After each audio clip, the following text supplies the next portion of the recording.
Oi, turma, do livro Felicidade, Onde Estará, Gesualdo Costa. A vida acontece hoje.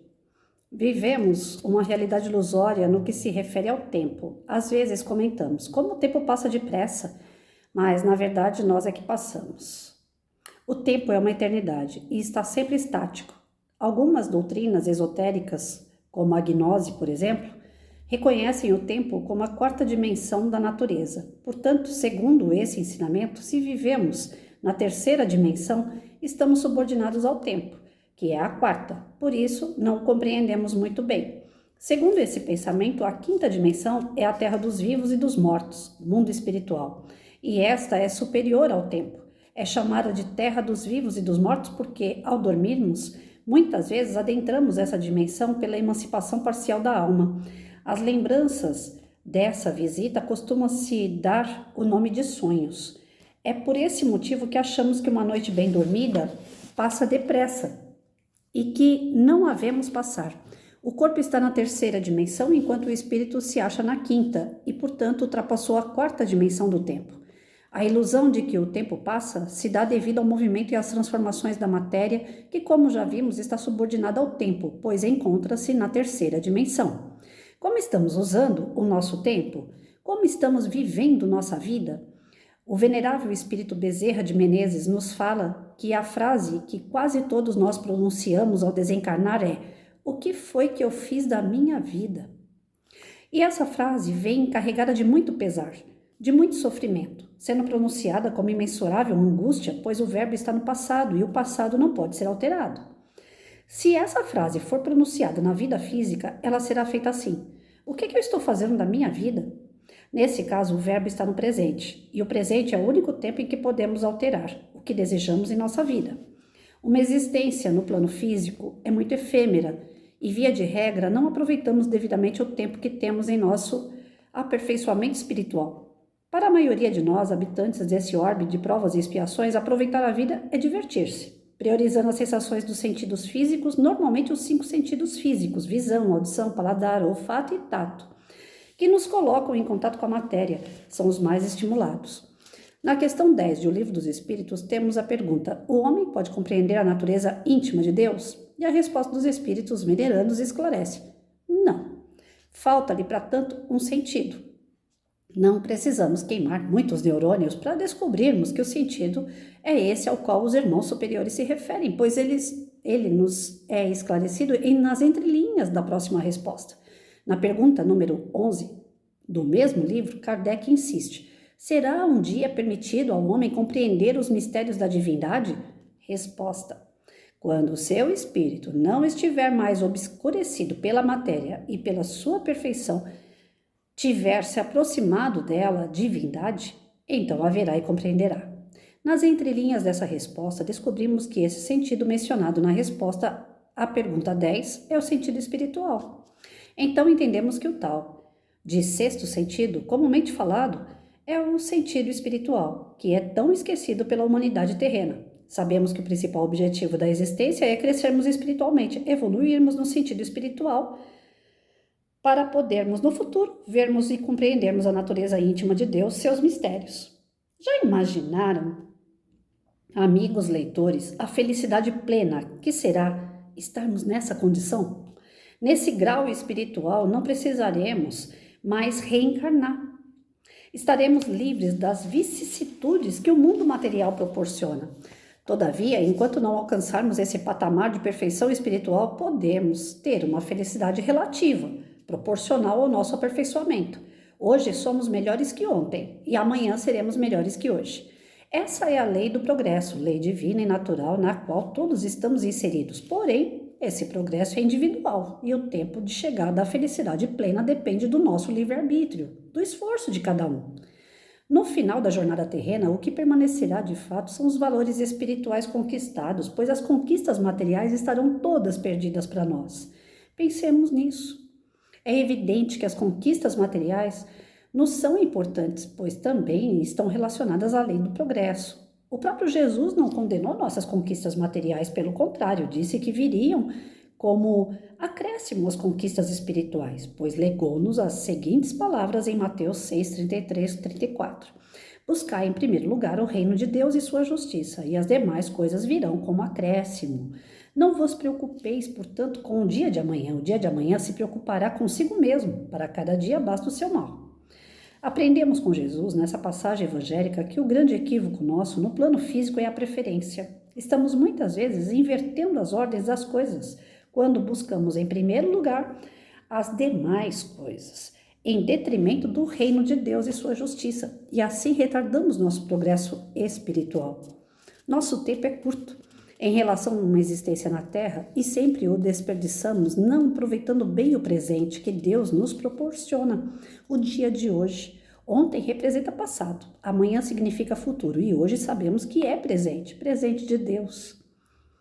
Amados leitores, ontem é lembrança, experiência. Quem vive do passado vive ressentido, como se estivesse pisando em cacos de vidro que continuam nos machucando. Amanhã é incerteza, é esperança. Quem vive o amanhã vive ansioso. Hoje, portanto, é o dia que temos para viver de fato. A vida está acontecendo agora, hoje. O tempo é uma ferramenta que temos a nosso favor, embora nem sempre o aproveitemos convenientemente, às vezes até desperdiçamos e matamos. O objetivo desse capítulo é nos trazer para a realidade, para a vida que está acontecendo agora, e que muitas vezes não nos damos conta e quando vemos, já passou. Precisamos treinar para vivenciarmos sempre o momento presente, assim muitos sofrimentos serão evitados. A propósito desse assunto, vale lembrar uma pequena parábola que nos ensina exatamente isso. Certo sábio estava em sua tenda rindo sozinho quando foi surpreendido pelo seu discípulo predileto e este perguntou: "O que aconteceu, mestre, para estar assim, feliz?" "É que eu descobri o significado das bananas", respondeu o mestre, ao que o discípulo interrogou perplexo: "Como assim?" O sábio homem retirou de uma sacola uma banana apodrecida e falou: "Esta banana representa o passado, não me serve mais", e a jogou fora. Retirou pela segunda vez outra banana, agora verde, e explicou: "Esta representa o futuro, não me serve ainda", e o jogou fora também.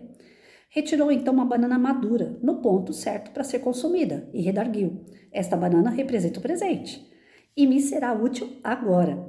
E ato contínuo, descascou-a e a comeu. Gente, que sabedoria, hein? Os grandes mestres não perdem nenhuma oportunidade para nos legar um ensinamento. Aristóteles, discípulo de Platão, já dizia: "Não existe caminho para a felicidade é o caminho." Precisamos ser felizes agora mesmo que de modo relativo, pois a felicidade existe enquanto estado de espírito. Conta-se que quando o grande Dalai Lama esteve aqui no Brasil, foi abordado por um repórter com a seguinte pergunta: "Dalai, o que mais surpreende na humanidade?" E ele respondeu mais ou menos assim: "O que mais me surpreende na humanidade é o próprio homem, pois o homem vive demasiado preocupado com o futuro e preso ao passado de modo que não vive o presente. O que mais me surpreende é o próprio homem que gasta a saúde para ganhar dinheiro e depois gasta dinheiro para recuperar a saúde. O que mais me surpreende na humanidade é o próprio homem que vive a vida como se nunca fosse morrer e depois morre como se nunca tivesse vivido." Para encerrar esse capítulo, cujas colocações considero importantíssimas para construirmos a nossa felicidade, quero deixar aqui um soneto do Laurindo Rabelo, grande poeta português que, segundo se conta, o escreveu momentos antes de desencarnar e hoje nos serve de grande alerta. Conta e tempo. Deus pede estreita conta do meu tempo. É forçoso do tempo já dar conta, mas como dar sem tempo tanta conta eu que gastei sem conta tanto tempo? Para ter minha conta feita a tempo, dado-me foi bem tempo e não fiz conta. Não quis, sobrando tempo, fazer conta. Quero hoje fazer conta e falta tempo. Ó vós, que tendes tempo sem ter conta, não gasteis vosso tempo em passatempo. Cuidai enquanto é tempo em fazer conta. Ah, se aqueles que contam com seu tempo fizessem desse tempo alguma conta, não choravam como eu o não ter tempo. Eu fico imaginando que o poeta, nessa última linha do soneto, deveria estar pensando: não choravam como eu o não ter tempo. E esse choro é tão sentido e carregado de angústia como a frase mencionada no início desse capítulo: "O que foi que eu fiz da minha vida?" Refletamos. Gente, Jesualdo foi muito feliz, mas muito, muito, muito, muito feliz nesse capítulo. Sabe, eu acredito que muitos de nós, quando a gente chega no plano espiritual, a gente fala, ah, se eu soubesse, né? Não é o que foi feito da minha vida. Eu acho que a frase que eles mais falam, as pessoas mais falam quando chegam no plano espiritual, ah, se eu soubesse. E essa questão do ah, se eu soubesse, ela tá ligada muito à questão do tempo. Porque a gente perde muito tempo fazendo coisas que não são boas para o nosso espírito. Aí a gente chega do outro lado e fala, ah, se eu soubesse. A gente não teria perdido tanto tempo, né? Então, o que eu fiz da minha vida, o que eu faço da minha vida, o que eu vou fazer da minha vida, são perguntas que a gente tem que se colocar o tempo todo, né? O que foi que eu fiz lá atrás? Ontem eu estava conversando com um amigo, eu falei para ele assim, Randall, eu olho para trás, assim, algumas coisas que eu fiz, dá vontade de cavar um buraco e enfiar a cabeça lá dentro. Eu fiz muita, mas muita besteira. E eu conheço gente que faz 10 vezes mais do que eu e não se deu conta ainda. Acha que é viver, acha que faz parte da loucura, do encantamento, que a vida é assim. E não é. Nós nos enganamos nos caminhos, nós nos perdemos no caminho. Só que graças a Deus a gente se perde, mas a gente se acha. Por que a gente se acha? Porque a gente tem a proteção divina. Porque a gente tem os amigos espirituais que puxam a orelha, sabe? Tira a gente daquele local ali e fala, aí não é pra você, sai daí. Eu lembro que uma vez, gente, ó, quem olha a Patrícia hoje, né? Camisetão, bermuda. Quem olha a Patrícia hoje assim, centrada em estudo, tentando ter uma conduta mais reta, não vai falar que a Patrícia, com 16 anos de idade, bebia toda sexta, sábado e domingo uma latinha de cerveja que era o suficiente para ficar com as bochechas vermelhas. Eu não era de beber, mas uma latinha me fazia um efeito como se fosse um porre. E aí as bochechas ficavam vermelhas. E eu achava o máximo poder ficar zen. Hoje eu fico zen com leituras, com orações, com o meu cachorro. Hoje eu fico zen com outras coisas que lá atrás não faziam o menor sentido para mim. Eu achava que era coisa de gente quadrada, gente velha. Pode ser que eu também esteja ficando velha, mas eu acho que faz parte mais de um amadurecimento espiritual do que essa questão de velhice cronológica, né, física. Eu acho que não bate muito, não. Bem, enfim, com 16 anos, eu ia para uma tal de uma lanchonete que minha mãe me levava, infelizmente ela me levava, me obrigava a ir, e ai de mim se eu não fosse. Então era uma situação que não vem ao caso, mas era assim, era desse jeito. Então eu tinha que ir, era obrigada. Aí eu ia sexta, sábado e domingo. Chegava nessa lanchonete com música ao vivo, se tocava a música, o pessoal dançava. Tinha coisas que eu não gostava de ver, então, como desculpa, né? Porque eu não gostava de ver, eu bebia latinha de cerveja. Aí ainda colocava um sal assim em volta da latinha, que é para subir mais rápido, né? Para dar coragem para dançar, porque eu não tinha coragem de dançar, eu era muito tímida. Aí eu ia lá e dançava, e dançava. E quando eu via algumas coisas que realmente me mexiam muito com o meu emocional, eu tomava mais de uma latinha, pronto. Aí é o dia que eu dançava mais do que a conta. Teve uma vez, para vocês terem uma ideia, vocês não fazem ideia, olhando para mim hoje, vocês vão falar, imagina, a Patrícia fez isso? Fiz e me arrependo. Que bom que eu me arrependo, sinal que eu amadureci, sinal que eu cresci. Mas ainda assim eu tenho vergonha, dá vontade de abrir um buraco e enfiar a cabeça dentro. Era tempo de saia rodada, né? A gente usava na década dos anos 90, aí voltou a moda da saia rodada, e a gente estava cantando uma música, dançando uma música do Roupa Nova, né? Que era Whisky a Gogô, se eu não me engano. E tem uma parte lá que o pessoal pulava de um lado para o outro, tá? Só que eu já estava xarope e eu rodei. E a saia voou. Pra vocês terem uma ideia, as pessoas... Por isso que eu falo que a gente está no lugar errado, fazendo coisa errada, e tem sempre alguém que tira a gente. A minha índole, meu caráter não era aquele. Eu estava revirada no giraia naquele dia. Estava vendo coisas que eu não queria ver, estava sofrendo, então eu fui buscar a fuga naquela latinha de cerveja que altera o meu humor e me fez rodar além da conta. Conforme eu rodei além da conta, a saia subiu, um dos caras que estavam cantando saiu do palco, desceu e veio me chamar a atenção. Me segurou no cotovelo e falou, Patrícia, o que você está fazendo? Aquilo para mim era pior do que um sermão de pai. Meu pai nunca me bateu, mas meu pai só de falar eu chorava. Só dele olhar para mim eu já chorava. Falava, meu Deus, machuquei meu pai. Tudo que eu menos desejei na vida foi machucar meu pai. Então, quando aquele homem desceu e falou para mim, Patrícia, o que você está fazendo? Aquilo para mim foi um chacoalhão de pai, sabe? E aí aquilo me acordou. Falei, opa, esse meio não é para mim. Isso que eu estou fazendo não é para mim. Só que não vai dar em nada. Aquele dia em diante eu não virei santa, mas eu parei com, sabe? Sabe quando você fala assim, não, eu vou enfrentar o sofrimento de cara limpa. Eu vou ter que vir? Vou. Vou ter que ver o que eu não quero? Vou. Mas eu vou passar por isso com resignação, sem ter que beber, sem ter que me igualar, sem ter que ser pior até do que aquilo que eu estava vendo que não me agradava. Então, algumas vezes a gente é tratado com choque para sair daquela situação, né? E às vezes não. Às vezes Deus é benevolente com a gente, sabe que a gente não vai aguentar um choque, então ele vai dando em dosagem pequena, né? O meu marido, por exemplo, quando eu conheci ele, ele fumava.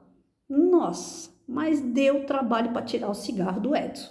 Deu trabalho. O Edson escondia cigarro de mim, ele fumava fora de casa, ele chegava cheirando, ele falava que era a gente que estava fumando perto dele, mentia. Nós tivemos uma série de problemas com de cigarro. Só que aí um dia a gente foi no centro espírita assistir uma palestra, e aí o médium dando a palestra pegou e falou assim, olha gente, é o seguinte, ninguém é obrigado a fazer ou não fazer nada, todo mundo tem o livre-arbítrio, né? A palestra era sobre livre-arbítrio e vício. Vocês podem fazer o que vocês quiserem, né? Mas nem tudo convém. Agora mesmo, nesse instante, nós estamos tratando aqui no centro uma série de amigos espirituais que estão acompanhando vocês por conta de vício que vocês têm. Era bem início, né, que meu marido estava frequentando o centro espírita, e aquilo deu um chacoalhão nele, que ele falou, meu Deus, será que tem aqui junto comigo alguém, né? A gente estava bem no começo, a gente não acreditava em muita coisa ainda, né? Aí eu olhei para a cara dele, aproveitei a deixa, lógico, né, que a gente tem que aproveitar. Eu falei para ele assim, é bem que eu senti mesmo que tinha alguma coisa esquisita com você. Tem coisa que você tá falando, que você tá fazendo, que eu acho que não é você. Mentira minha, que eu não tinha sentido nada. Mas eu aproveitei aquela deixa, né? Aí ele falou, o quê? A partir de hoje, não quero mais saber. E meu marido realmente, a partir daquele dia, ele parou de fumar. Então, quer dizer, tem choques e choques, né? Tem diversos tipos de maneira que Deus encontra de chegar em você e falar, você tá fazendo coisa errada, você está gastando o seu tempo à toa, para com isso, o seu tempo não é para isso, o seu tempo é para outra coisa, sai dessa e volta para cá, o teu caminho é esse, né? Então, é o sexto sentido, é a gente acreditar que existe realmente um amparo espiritual o tempo todo, é a gente se ligar com a divindade, né? Porque vai aparecer amigos, vai aparecer conselhos, vai aparecer situações que vão te tirar do erro. Mas você tem que estar em alerta. E esse alerta geralmente está ligado ao nosso sexto sentido, porque até o quinto sentido que nós temos, que é todos físicos, eles são fáceis de ser manipulados, muito fácil, né? Uma moça, você olha para um rapaz, vamos lá, perfil de homem bonito hoje qual é? O cara musculoso, um cara alto, um cara geração saúde, que só come coisas, né, saudáveis, ou um gordinho, baixinho, careca, que come o churrasco de final de semana. Uma moça, ela vai escolher qual tipo de perfil, se ela pudesse escolher. Os olhos dela vai vibrar no corpão do cara bem tratado. O baixinho, gordinho, vai ficar de lado. Então, os nossos olhos podem nos trair, porque às vezes aquele cara todo bombado, todo bonitão, como dizia minha avó, por fora, bela viola, mas por dentro deve ser um pão bolorento, galinha, cara safado que pega uma, pega outra, sai, faz, acontece. E o baixinho, gordinho que come o churrasquinho dele ali, às vezes é um cara família, é um cara que tá ligado aos amigos, que não tem vício. Então, os nossos sentidos materiais, eles enganam, né? O físico engana. Você consegue driblar as pessoas pelo físico. Eu posso falar um monte de coisa para vocês aqui, né? E, no entanto, lá dentro eu não faço nada. Posso só falar. Eu posso enganar dessa forma. Eu já fui enganada várias vezes por fala de pessoas. As pessoas falam as coisas e me toca tanto o jeito que a pessoa fala, a forma que ela fala, que eu acredito. Então, a gente, pelo ouvido, né? A gente é enganado. Mas o sexto sentido não engana. Quando você chegar perto de uma pessoa e aquilo, você procurar prestar atenção na sensação que ela te causa, se é de paz, de tranquilidade, ou se aquela pessoa está te trazendo uma energia pesada, negativa, né? Ela é muito hard, muito para baixo, ou então é uma pessoa que ela conta muita história. Olha, o sexto sentido vai piscar. Ele vai falar, cuidado, não acredite em tudo, né? Fica ligeiro. Então, em todas as situações da nossa vida, nós temos condições de usar o sexto sentido para o nosso bem, para a gente poder saber utilizar o nosso tempo com as pessoas certas, no local certo, em situações corretas. Mas a gente ainda não quer desenvolver esse sexto sentido, porque se a gente desenvolver o sexto sentido, nós vamos ter que ter mais responsabilidade. E quando a gente tem mais responsabilidade, né, cai naquela frase que Jesus disse, muito vai ser cobrado de quem muito foi dado. Então a gente quer ser criança, a gente quer sempre ser aquele que fala, putz, eu não sabia. Por isso que quando chega lá do outro lado a gente fala, ah, se eu soubesse. Porque a gente passa uma vida inteira fingindo que a gente não sabe, fingindo que a gente não precisa dar conta das coisas, porque tudo tem o seu tempo. Vai acontecer, se Deus prover, se Deus fizer, se Deus quiser. Opa, Deus quer o melhor para você, assim como Ele quer o melhor para mim. Mas vai depender muito do meu uso do livre-arbítrio, do meu uso do meu sexto sentido. Quando eu durmo, quando eu sonho, eu estou naquele lugar. Pode ser que eu estou naquele lugar porque eu já passei por ele antes e é necessário eu voltar por algum tipo de conhecimento que ficou lá e eu tenho que pegar. Eu estou naquele lugar para ajudar, para trabalhar naquele lugar, ou eu estou naquele lugar que eles estão me preparando que um dia aquilo ainda vai vir. Então, o nosso sonho é o sexto sentido apurado. Nós estamos na quinta dimensão no sonho. Não é balela, não é conversa. Nós estamos. É tempo real. O nosso corpo físico deitado na cama dormindo. Nosso espírito não. Vai embora. E ele não está desligado do corpo, ele está ligado ao corpo. Todas as sensações que a gente tem no sonho vai vir para o corpo. Outro dia, gente, eu acordei de madrugada. Eu não sou médium de ver, vidente, eu não sou. Eu sou de sentir, eu sou sensitivo. Mas eu acordei de noite com o meu pai chacoalhando a minha perna. Do joelho para baixo, meu pai chacoalhava a minha perna. E eu, pai, né, do tipo assim, para, né? E o meu pai chacoalhava. Ele pegava o meu joelho e ia até o tornozelo fazendo assim, ó, chacoalhando. Eu falei, mas pai, para, pai. Né? E eu gritando. Aí eu acordei fisicamente, gritando. E aí, na hora que eu acordei, que eu olhei, eu vi o meu pai. Eu falei, mas eu nunca tinha visto até então. Né? Fisicamente, não. Eu tomei um susto. E assim que eu olhei, que eu assustei, ele sumiu. Mas a minha perna ficou. Aquela sensação de ter sido chacoalhada.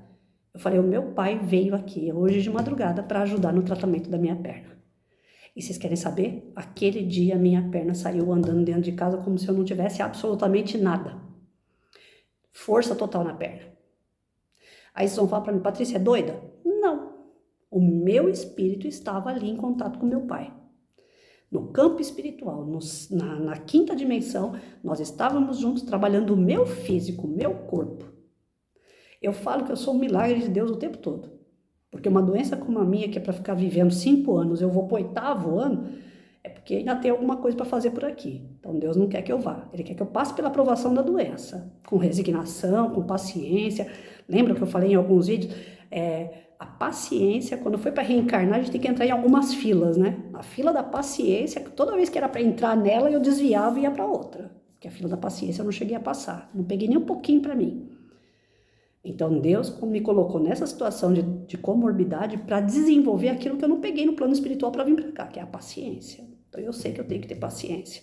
Tem hora que dá para subir uma escada, tem hora que não dá. Tem hora que dá para ajoelhar, tem hora que não dá. Tem hora que se eu sentar no chão eu não levanto. A perna não tem força para levantar. Então são dias e dias, cada dia é uma novidade. E eu sei que esse tempo que Deus quer que eu fique aqui a mais tem um propósito. Um propósito de enriquecer o espírito, porque o corpo não tem mais o que enriquecer, né? Aqui já foi para os lados, já foi para cima, aqui já está completo. A questão aqui é espiritual. Eu sou prova de que eu estou na Terra por uma promessa espiritual. Eu preciso trabalhar o espiritual, até mesmo pelas falhas do passado que eu tenho que ressarcir. Então, quando alguém fala, ai, coitada de você, Patrícia, enfrenta eu falo, coitada não, Deus está sendo misericordioso demais comigo, porque eu fiz tanta cagadinha lá atrás, que hoje, quando eu vou passar por algum perrengue, eu falo, Senhor, obrigado, eu estou limpando. Aquilo que eu não pude modificar, que não tem mais como voltar lá e arrumar, o Senhor está deixando eu arrumar no meu perispírito. Porque nós agregamos todo o lixinho do passado, ele fica no perispírito. E à medida que a comorbidade me testa, ela limpa meu perispírito. Então eu estou ficando mais leve, eu estou ficando com um pouco mais de conhecimento. E quem sabe Deus vai permitir que eu chegue do outro lado e fale assim, ai, ainda bem que eu sabia e fiz direito, né, Senhor? Porque já pensou se eu chegar lá do outro lado e falar assim, ai, o que eu fiz do meu tempo? Ai, se eu soubesse, né? Uns hard da vida que passou pela vida e não viveu. Não, eu quero ter passado por aqui e ter vivido, e ter deixado o meu melhor. Que alguém um dia lembre de mim, né? Hoje mesmo eu acordei com um telefonema, um amigo me ligando e falando, ah, estava aqui pensando em você. Eu falei, pô, que legal a gente acordar e saber que tem alguém longe, né, no interior de São Paulo, pensando em mim, pensando com carinho, com respeito, pensando com amizade. É isso que é gratificante, você terminar sua jornada aqui na Terra e ser lembrado pelas boas obras, pelas boas palavras, pelos bons exemplos e pelas suas falhas também. Olha, ela falhou, mas ela sabia, ela contou, ela não jogou para debaixo do tapete, ela sabia que estava errada, ela estava tentando corrigir. Isso é dignificante. Agora não, eu bebo escondido porque ninguém está vendo. Oh, peraí, o cara lá em cima, ele está vendo tudo. Né? A gente fala lá em cima, mas na verdade nós somos centelhas de Deus. O que brilha aqui dentro é parte dele que está em nós. Não tem como fugir de Deus, não tem como fugir da espiritualidade, do teu anjo de guarda, não tem. Então o tempo, ele tem que ser usado para coisas boas. Se a gente quer chegar lá na frente e falar, eu dei conta com honra, com dignidade, nós temos que saber aproveitar nosso tempo, mas para fazer as coisas boas. E quando a gente faz as coisas ruins, fica atento. Vai ser mostrado para você que você está fazendo errado. Algum amigo vai te dar um chacoalhão, alguém vai falar para você, olha, você pode escolher outra coisa, você não precisa fazer isso. Né? Então, fique atento, o seu sexto sentido ele vai tocar. Todos nós somos espíritos, todos nós temos o sexto sentido. E não precisa ser espírita. Né? O espírita está cheio de espírita no umbral.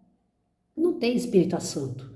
A questão não é ser espírita, a questão é você estar ligado, o teu espírito com a espiritualidade. Não importa onde, não importa como. Você e Deus. Aí você vai chegar lá e vai ver que tudo que você fez no dia a dia, você soube aproveitar. Que a sua vida valeu a pena cada segundo. Né? Hoje, mais do que nunca, devido à comorbidade, eu acordei muito para isso.